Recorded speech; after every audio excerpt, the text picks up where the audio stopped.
All right, welcome back to the Conquest Battle Report. For this particular one, I played this game at time of recording probably about a week and a half ago at Wargamers Guild down in southern part of Jersey. And this is going to be me taking the Sorcerer Kings, mostly just fire for a test run after the new updates, versus some 100 Kingdoms. Now, my opponent at all, like I said he played 100 Kingdoms. This was him testing out some new like tournament style lists. So he wanted to try to run just more horses and all. Or see, it's almost all horses entirely in this particular list. So we're going to start with the lists. We're going to then talk about the mission, and then we'll get into talking about the game. All right, so I'll go through my opponent's list first. So it's 100 Kingdoms. He went martial prowess for this. Technically, you get both warlord traits because dynastic alliances. So he's got his mounted noble lord. We're going to see the other one, of course, is orders down here, a prior commander. Technically, him as the warlord, although it technically doesn't make a difference, but it makes you pick someone. Well, for all intents and purposes, for the moment, it really doesn't, because the mission didn't care. So it's that mounted noble lord. He's in a 6-pack of household knights. He's got a 3-pack of mounted squires and a 3-pack of longbowmen. Longbowmen are actually, no, they're the ones actually I did like, I think, overall, because at good range, cleave 1. There's that 22-inch arcing fire. Oh, sorry, armor piercing 1. What's giving them cleave 1? Is that something they actually have, or is that, is that like some sort of weird thing? Oh, because they have the advance. No, I guess they just have it. Okay, that's fine.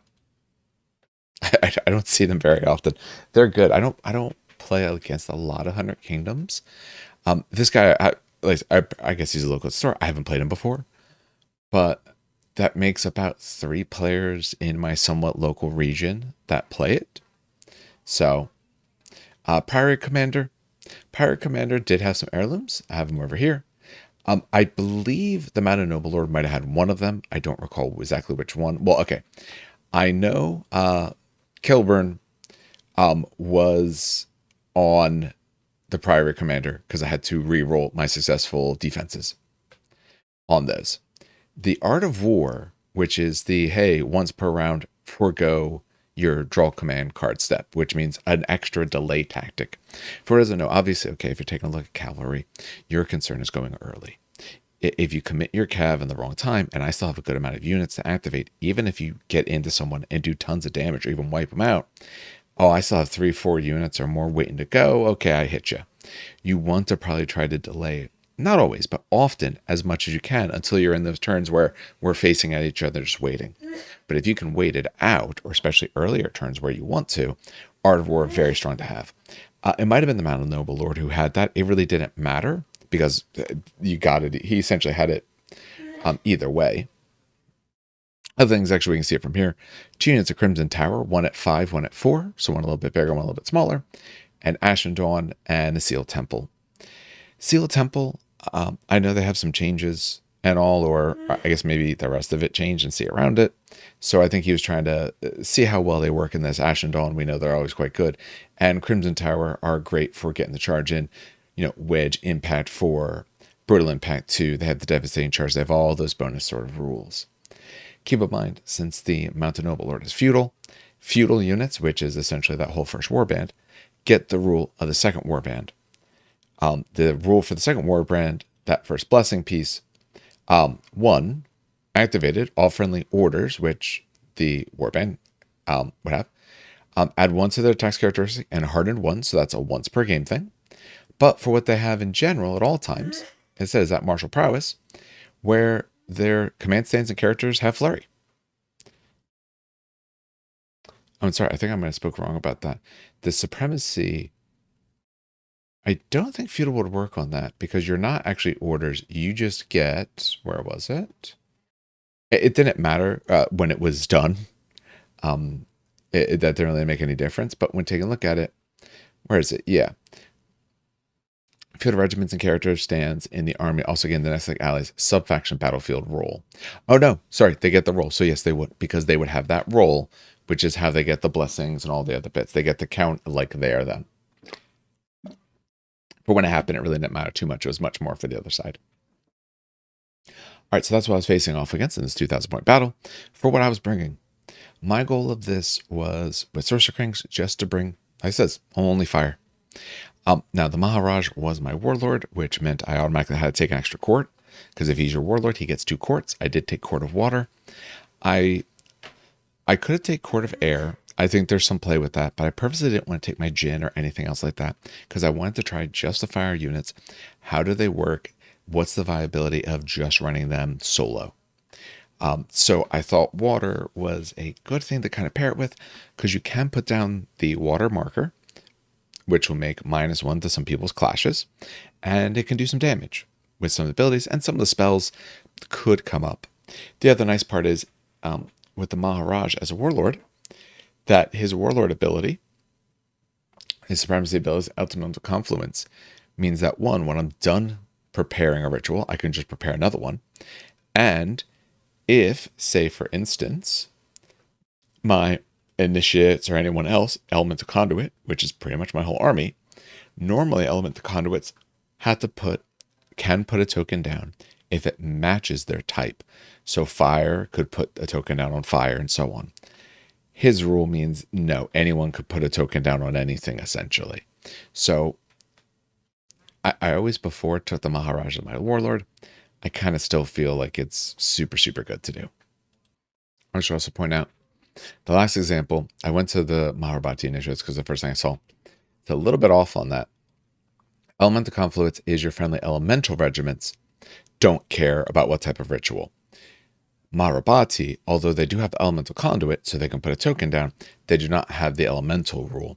So that is a specific unit that does not work with the Maharaj's ability, but pretty much everything else in my army did, because they're looking at ghouls, elemental. You're taking a look at, they'll show you in a moment, both the big boys, hey, they're elemental. So the initiates, although they can put a token down, it does have to match for them. All right, so should say what else came with. For gifts, as it put down, I put Banner of Elemental Dominion onto this unit. We'll pull that up real fast just to make sure we know. One of the big things is some stuff has changed, obviously, because, it's on the other thing, because the army has been actually redone. So within 12 inches, unstoppable. Most of this army doesn't have unstoppable, so great to have. A 4-pack of Rajakar for him to go stand in, nothing else special. A 3-pack of Mahabharati Initiates because I like them. So Ifrit Flamecasters, since I want to go all fire, I brought a 3-pack of my Flamecasters. I only actually own 3 currently. A 3-pack of Ghouls, kept it nice and small.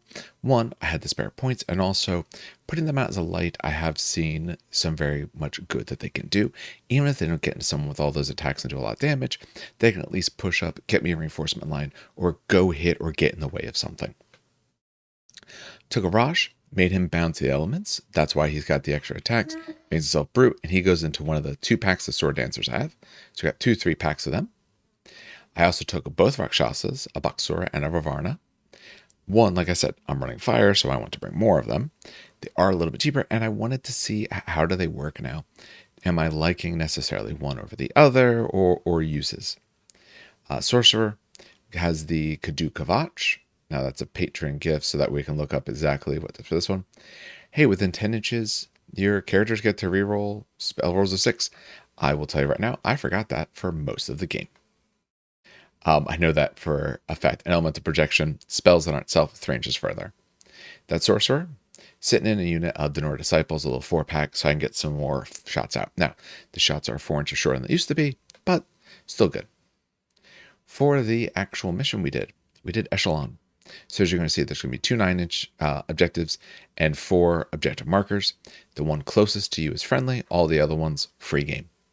Obviously, 2 of them are neutral and 1 is enemy, and that does put some potential differences for what you can do.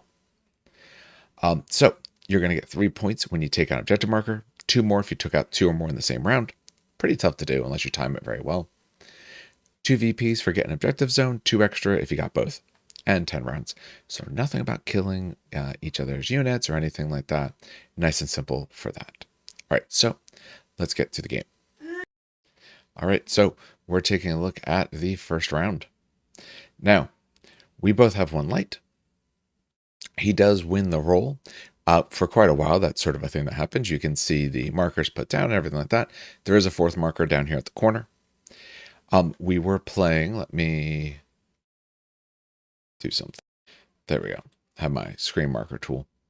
We were playing these two pieces of terrain here as impassable. We were playing essentially hindering for most of the other things.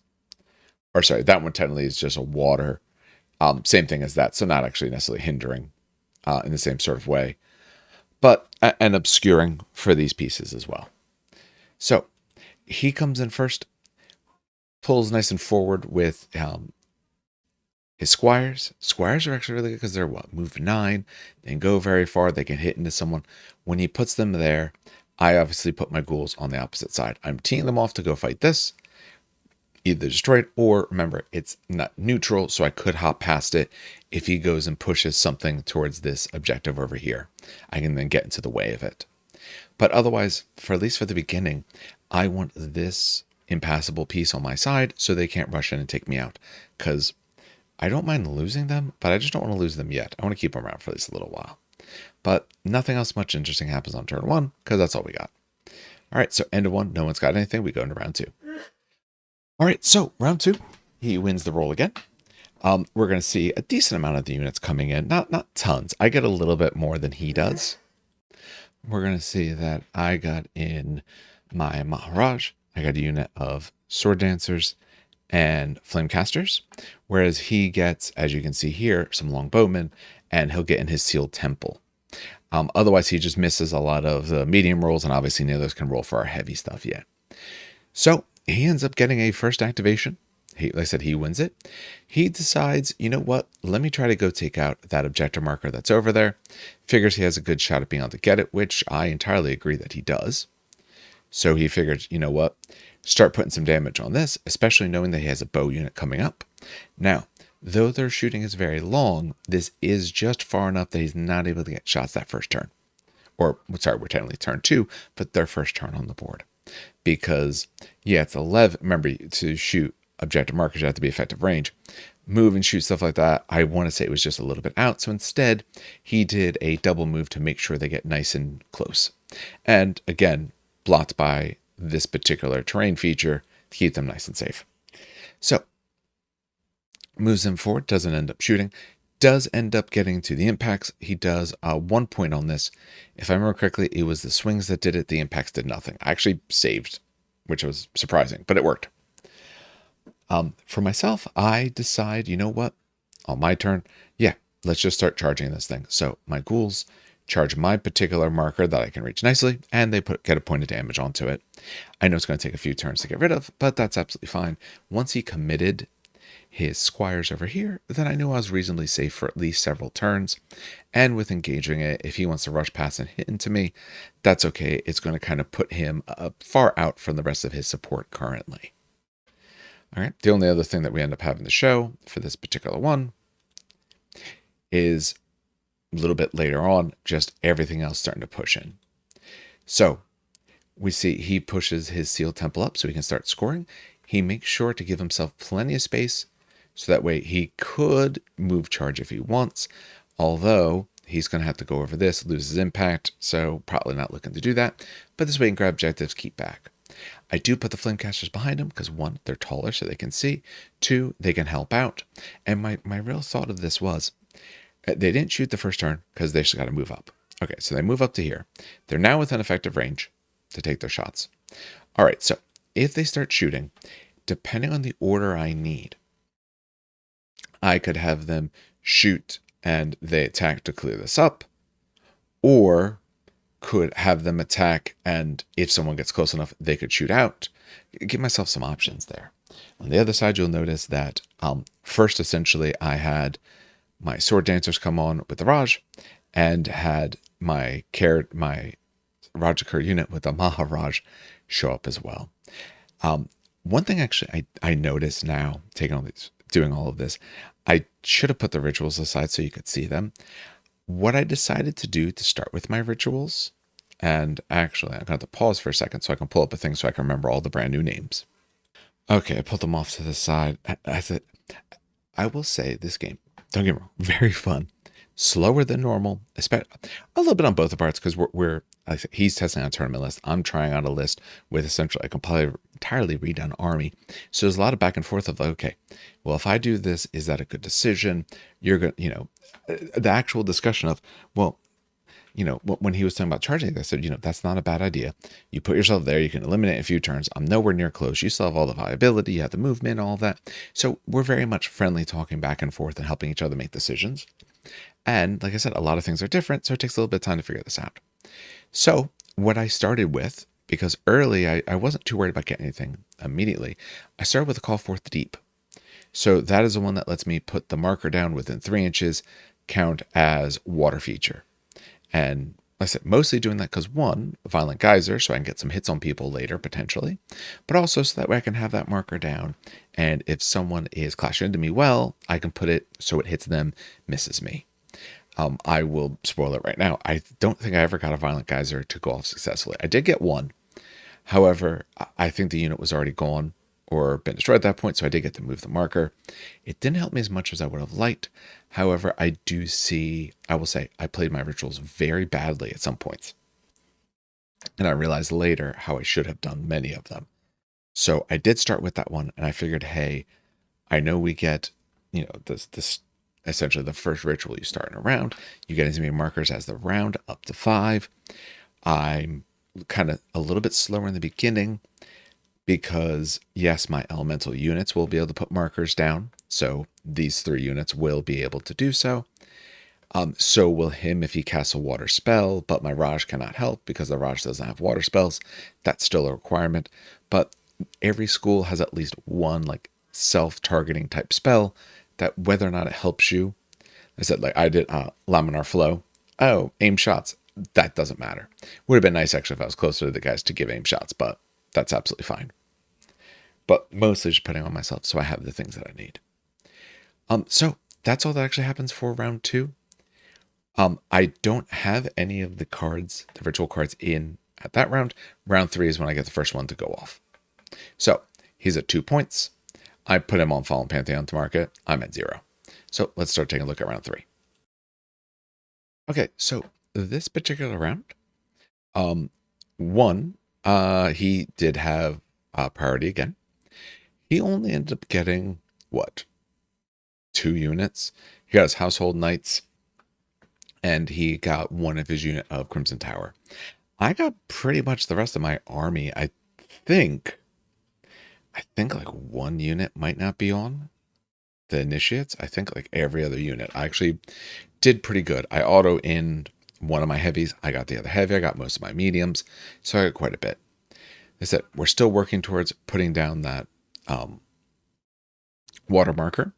But once that's done, then we start going to some fire spells or fire rituals. But get a unit of Denor Disciples. We end up popping them forward. They are in such a way that they could move and take some shots.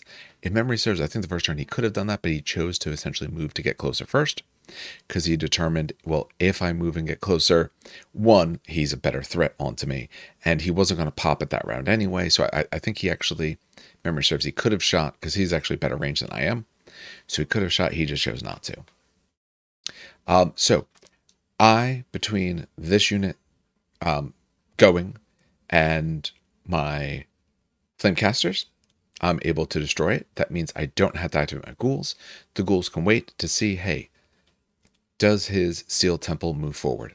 If he stays there, move charge a bit out, but he moves up at all. That's the thing. Even there, I think a move charge could happen, just very, very tough range. He will continue to swing onto this to end up trying to take it out. He does get another point of damage onto it. By the end, you can see actually it's the crossbows that went, or the bows that went to put some damage on it. He might even shot that one there, but I know I saved one of them. I know it took him a little bit longer than he wanted because I was able to get some savings. A little bit later that round, we can see he puts his household guard off to the far side of the flank here. I think his idea on that was to be able to kind of put, as you're going to see, he's going to put one of his other units, he's picking them up right here, down on the right flank. He has those on the left flank, so that way he can kind of push from the sides. I'm currently stacking a little bit more towards the middle, but not too crazy. So we can also see I get a unit of Swordmasters coming in from the flank, pushing themselves up nice and far. Idea of that is, okay, if he stays there, I should be able to move charge into the back of his squires here if they're still stuck.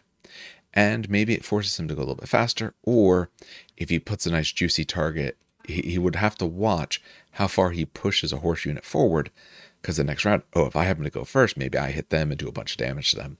So my thought was to apply a little bit of pressure on this side, whereas on the left side, no, he can go in and have it, and I'm waiting for him to commit. One thing you'll notice, or might be able to see here and there, I do use for inflamed tokens. I didn't get a chance to print anything out yet, so I was using tokens from Kill Team.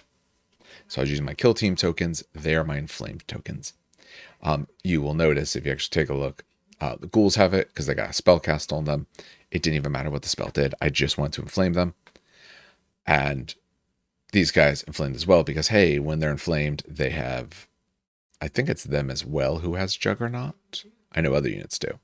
They do, because they have the rule Fire Elemental. Fire Elemental rule means if you are inflamed or the opponent you are going to go against is inflamed, you get Juggernaut. And unlike normal Juggernaut, so for anyone who doesn't know, Juggernaut means your charges move +5. Unlike normal Juggernaut, it specifically calls out in this one, you may add to that distance.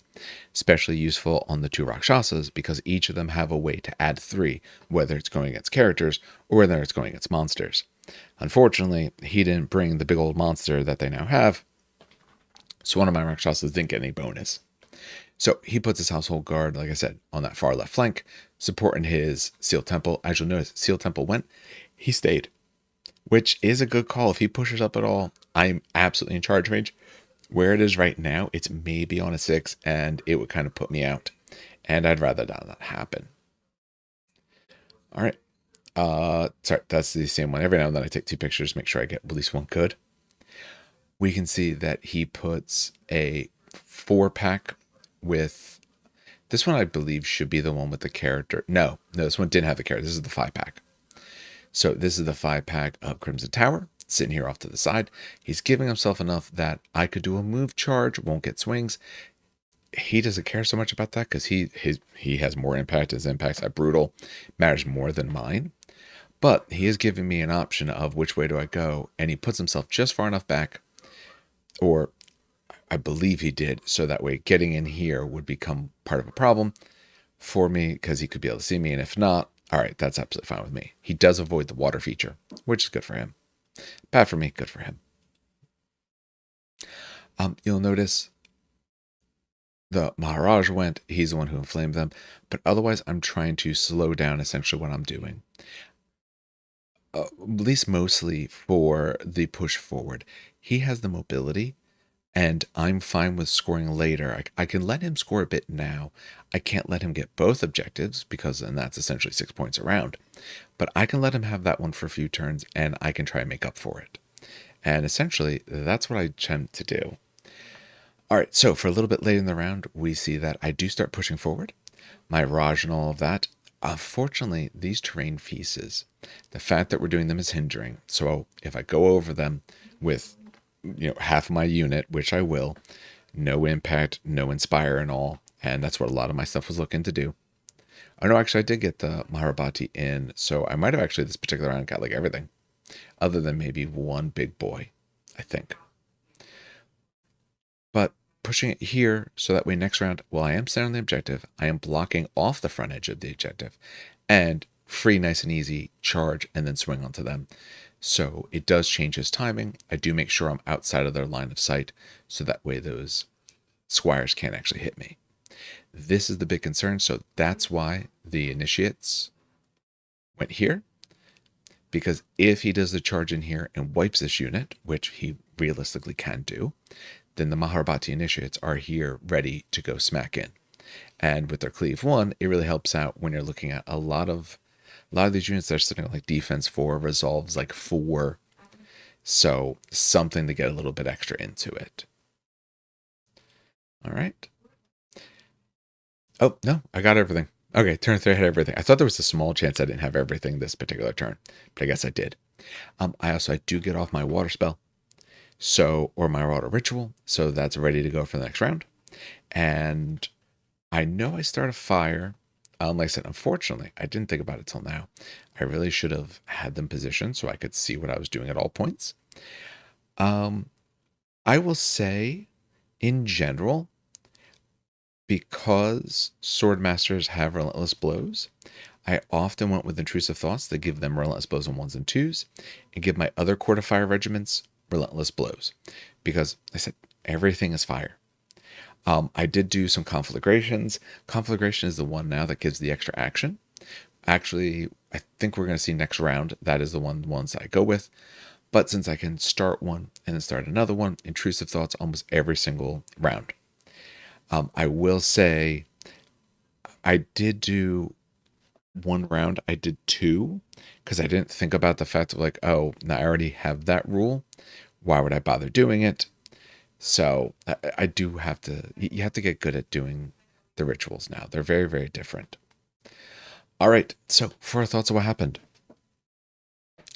I push my character slaying Rakshasa to the far left because right now that's where the character is.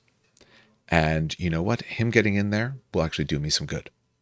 Because Household Guard, of all the things he has, that I had the most confidence going against. Knowing that, okay, he's teed up on the far right, he still has an Ashen Dawn unit, he still has another Crimson Tower unit waiting to come in.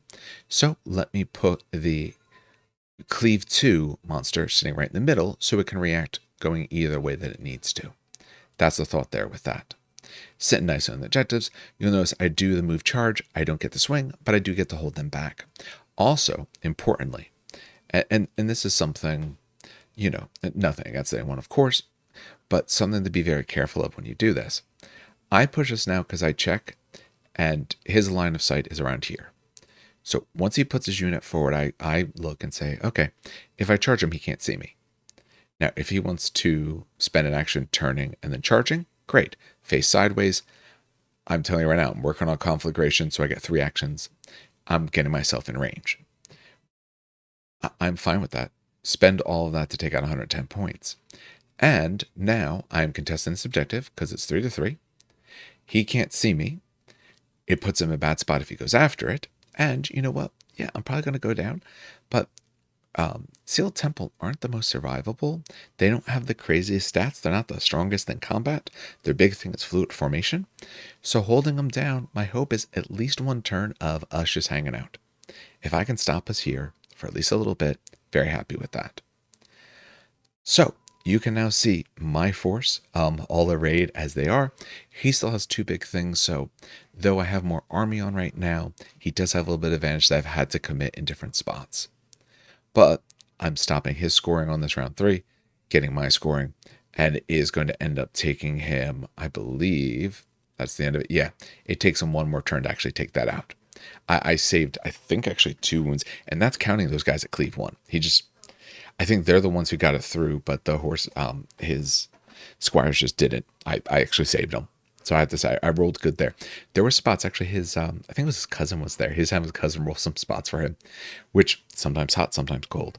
I will say my dice were pretty good early, pretty garbage in the middle, and then got pretty decent as it went along. So they kind of varied, but it's a dice game. That's kind of how it goes.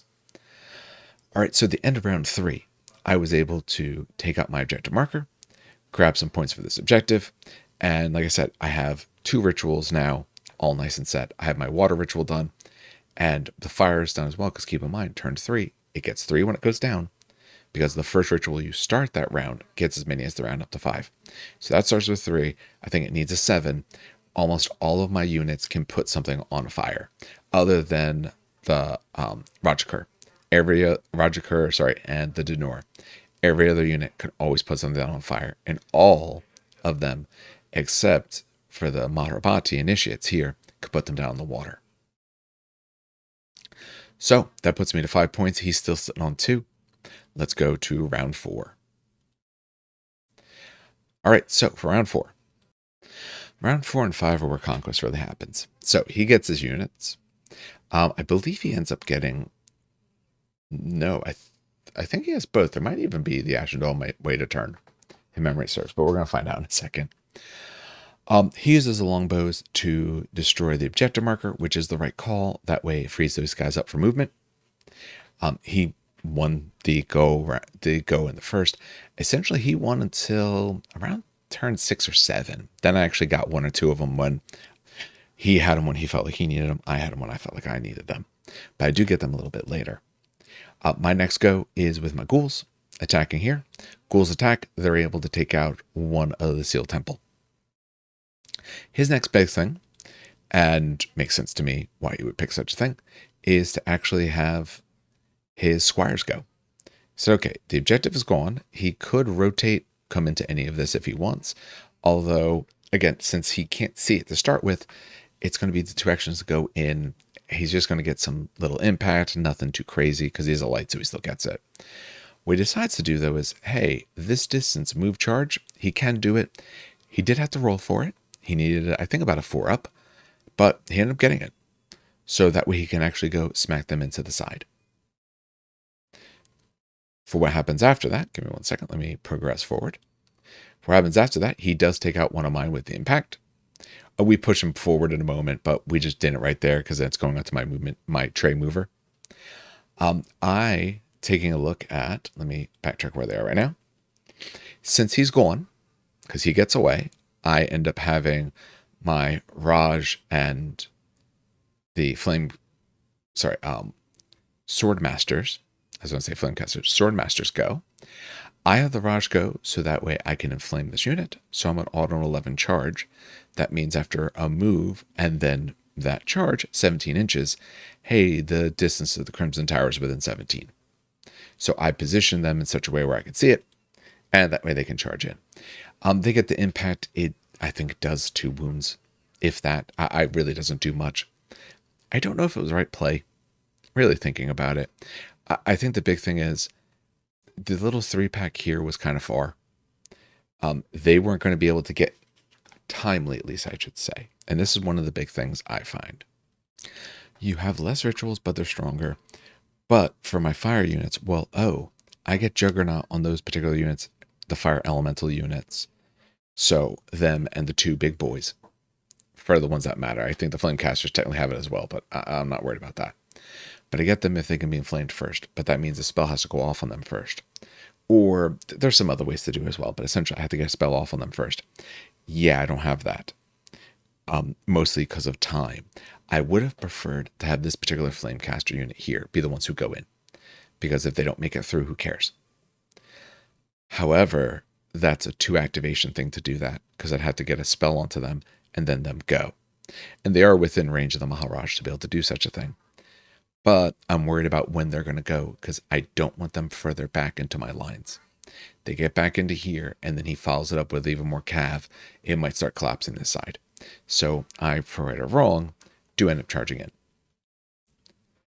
So we'll notice what happened. I did take some wounds on their swings. And what I do, since I now can't fight them, I do row up behind them. One thing you can't see is before they swung, I did actually put the water piece back here, the water marker. So when he inspires, he's back essentially to his base. So I do have that sit essentially right back there most of the game. Guess I should actually use a different color than red, but that's okay. His Seal Temple, attack in, take out ghouls. So my ghouls aren't holding up too well, but that's absolutely fine. They're ghouls. I don't care when they go down. Nothing different there. That's just the same picture. Okay. So progressing a little bit more forward, we see a few other things happen. His other unit of Crimson Tower come in here, little 4 brick right into the middle. I push into here with my Rakshasa. Let me make sure which one was which. The Varna.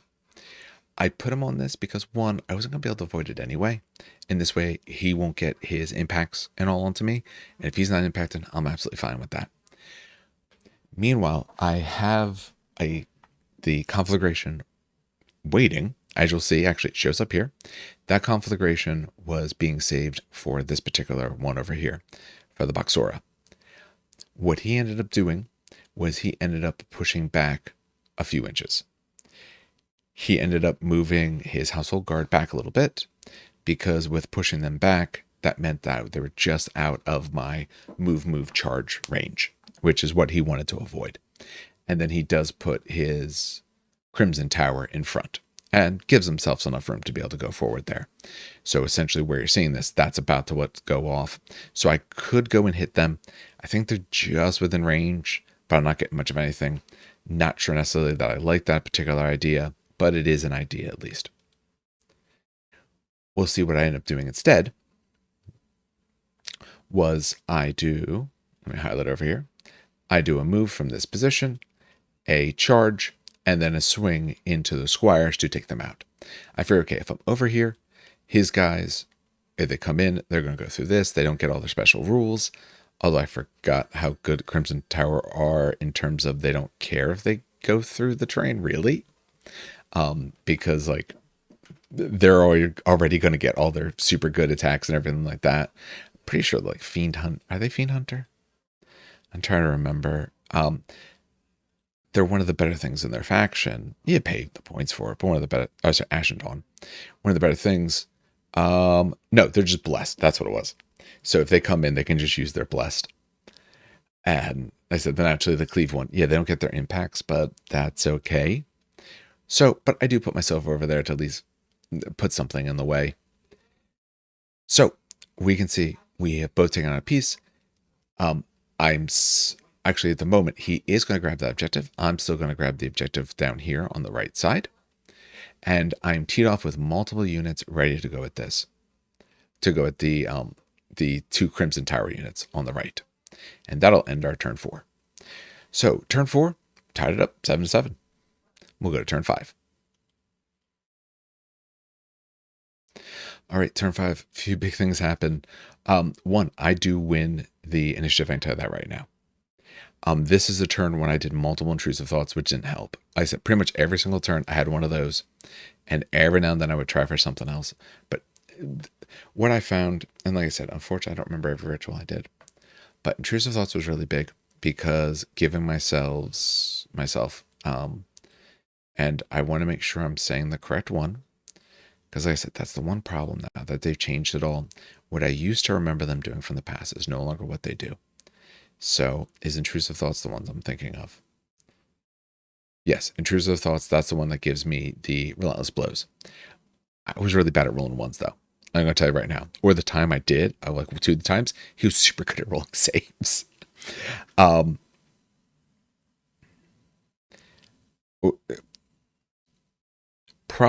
I said, the biggest thing I was finding issues with, and maybe I just haven't looked through enough, was finding ways to get inflamed to get those sort of bonus rules. I wasn't really having a whole lot of that. But one thing he did super, super good, where I was really starting to get worried of how this might turn out in a little bit, is he used this round to use his supremacy of +1 hardened and an extra attack, which meant when I charged in here, I'm on what? Cleave 2, but now it's Cleave 1. So I don't get the bonuses because I did walk through this. I do like 2 wounds, 3 wounds. That was all of his swings. And his longbowman still hasn't gone yet. The unit obviously hasn't gone yet. And notice what happened over here. I did take 1 down.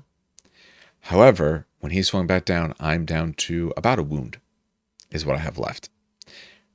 So looking like the right side is having some issues. The left side somewhat strong for the moment at least. All right, so for what happens here, obviously when his Seal Temple actually go, my ghouls disappear. So he ends up just having that 1 left. I have plenty of archer units here waiting as long as they can to be able to take some shots in. We'll notice that at least my 1 unit did, and they did a single wound. So not looking so great. But he does have to essentially push himself forward, reposition. Doesn't necessarily commit in. A little bit surprising, at least for the moment, but doesn't really commit his way in. But in this particular case, that's absolutely all right. Like I said, not much else had happened right then.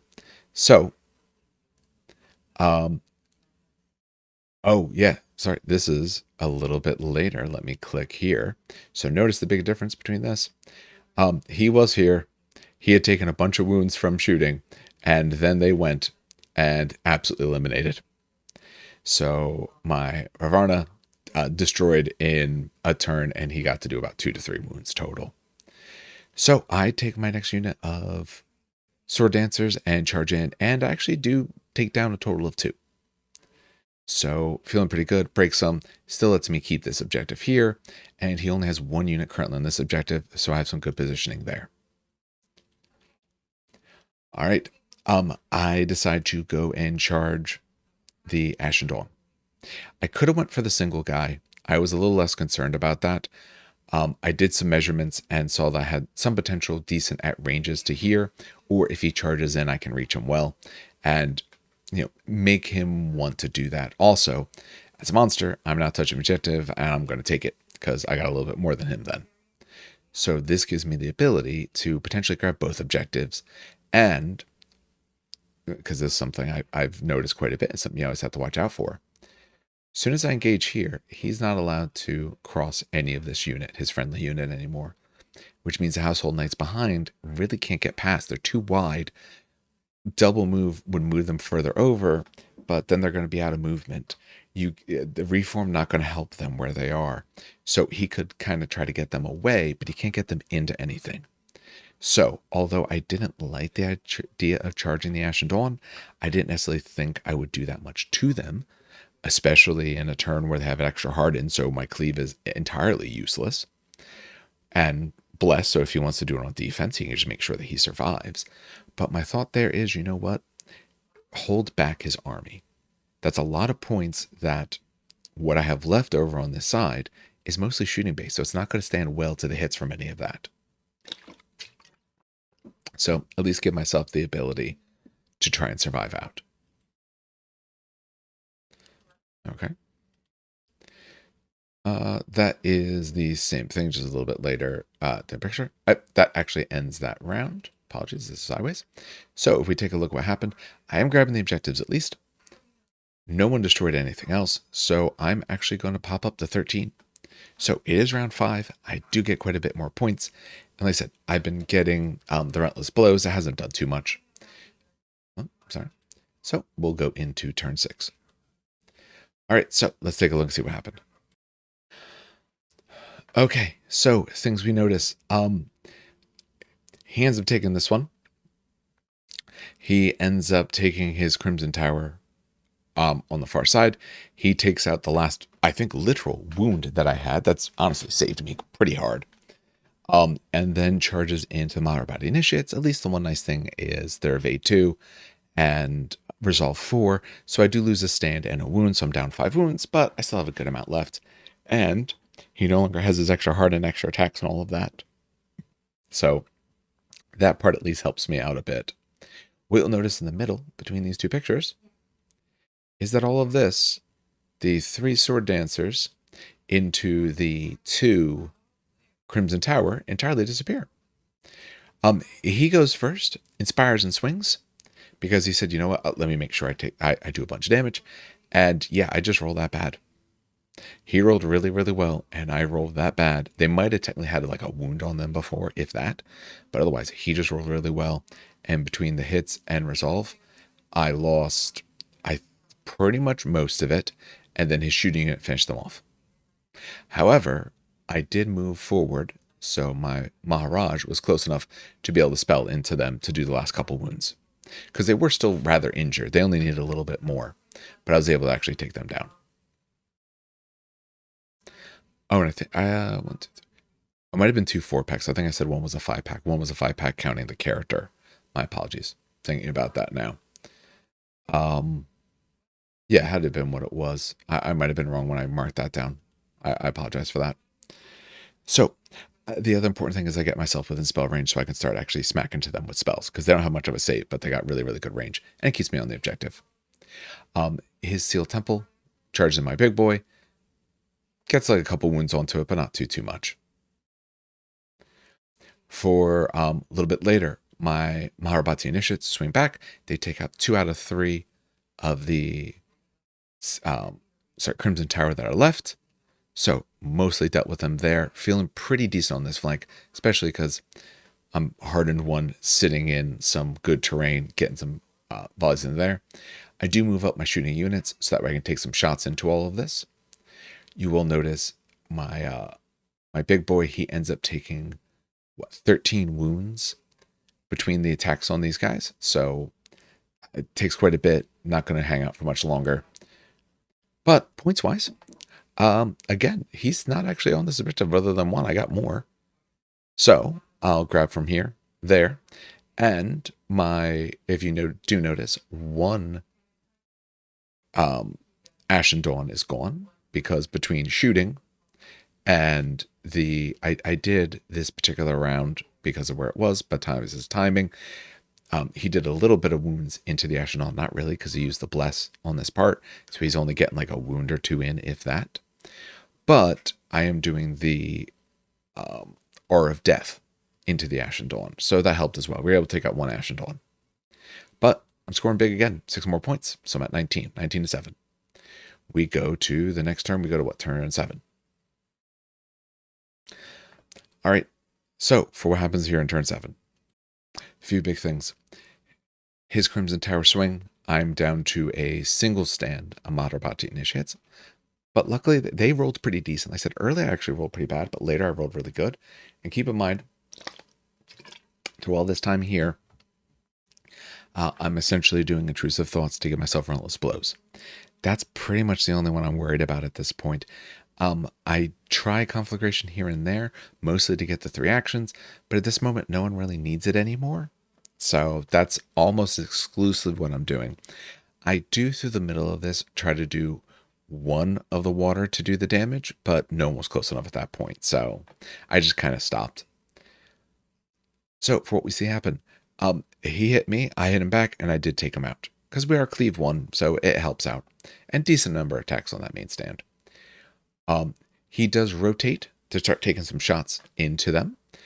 Oh, actually, was he shooting first? No, that's what it was.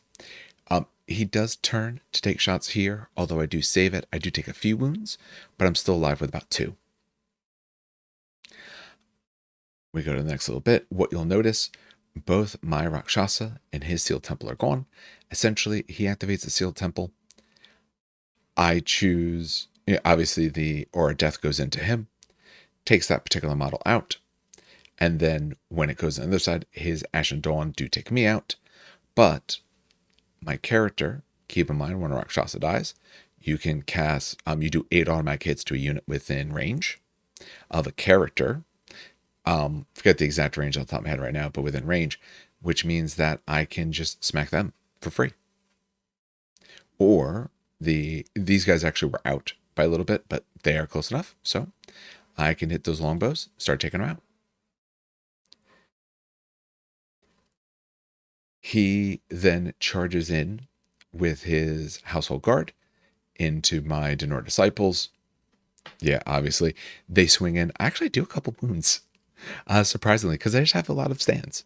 So he doesn't do too much on the charge, but I actually do get some wounds into him. And that ends that 7th round. So his Ashen Dawn and all that had taken out my other monster, but it kept him off that objective. I was able to kill enough that he's just not touching this objective back here. I'm still on the one here. And otherwise, I've kind of cleaned out the right side. And the left side, I'm in a position where I can kind of just hold out. I am up on points, so it's not always looking that great for me, but I am up on points. You'll notice I did a conflagration, but the actions, the extra bit didn't really help. It was kind of too late for that. So I go to 21. I gain 2, but he's still set at 7. We go to turn 8. This is sort of the closing out of the round. Did I even clean up? There we go. So, a few things you'll notice. I do cast a spell into the last longbow to take them out.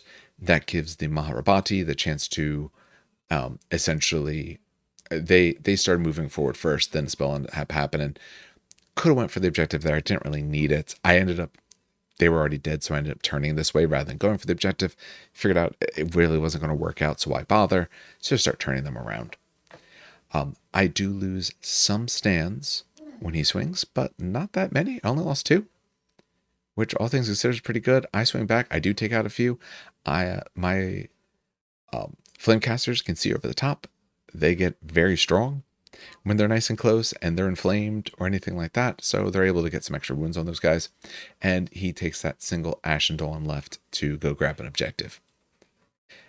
That ends it pretty much, because what happens after this, we talk about it. I'm up too big on points for him to do too much.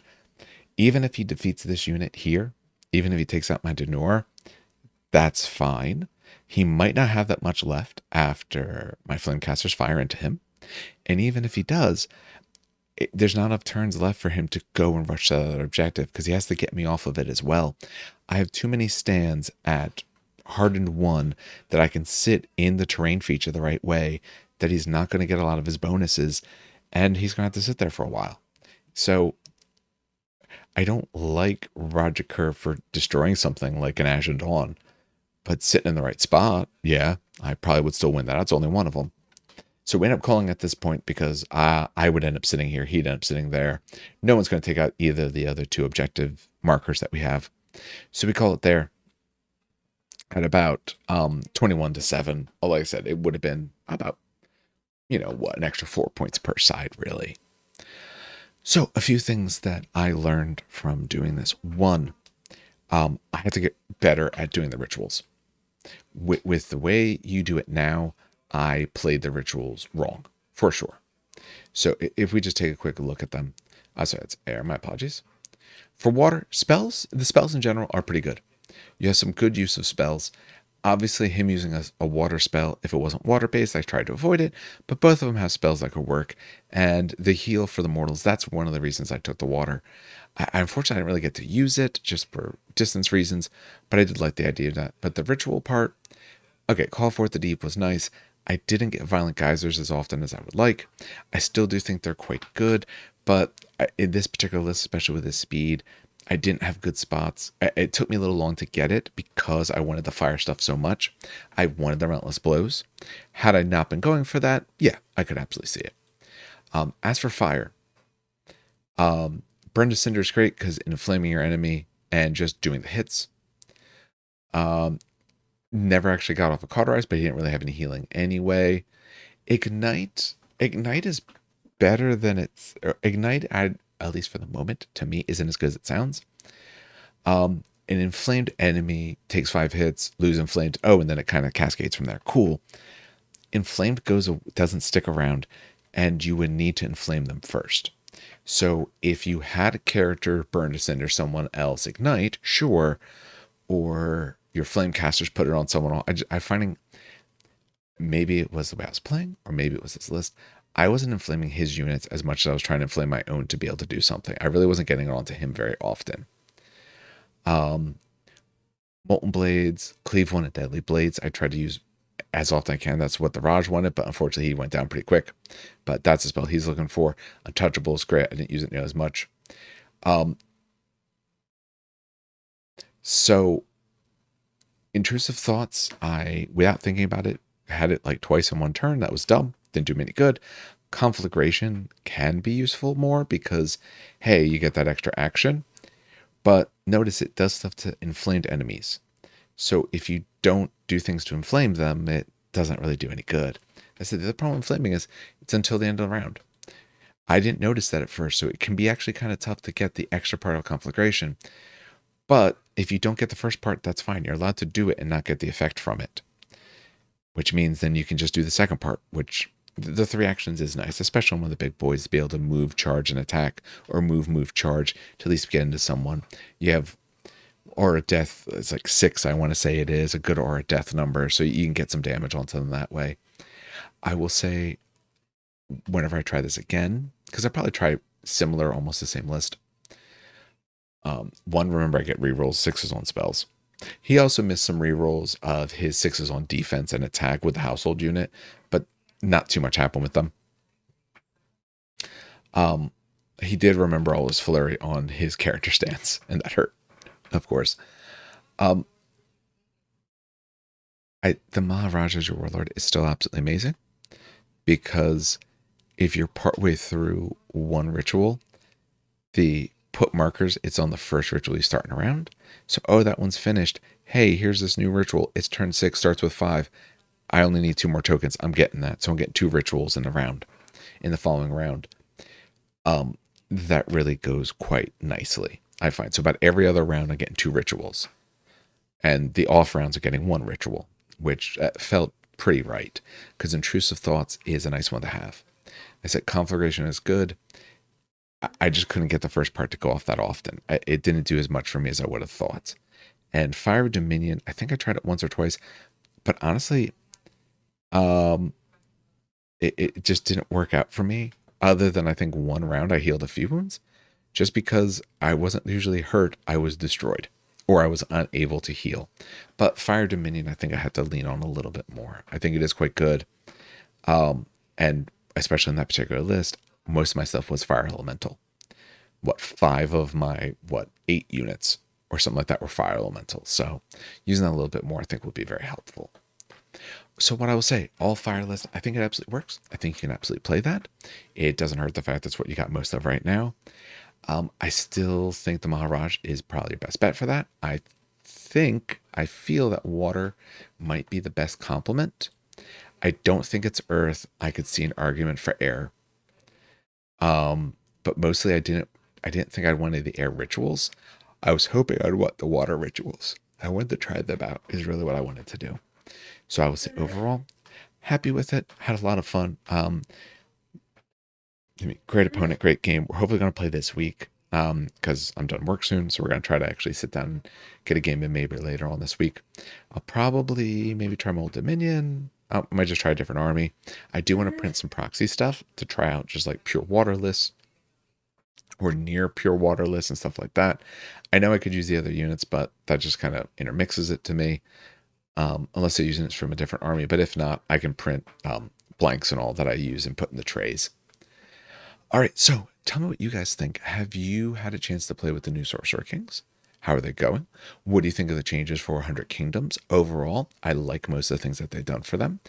I think we were talking Steel Temple still aren't amazing, but I think they're decent.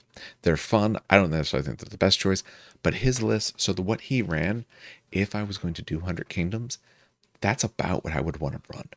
Couple Crimson Towers, and Ashen Dawn, some Steel Temple, and then an infantry and household guards, household knights, I should say, to kind of fill out a lot of the rest of it.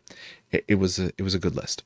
I definitely liked with what he did, and like I said, that is definitely something similar to what I would end up doing.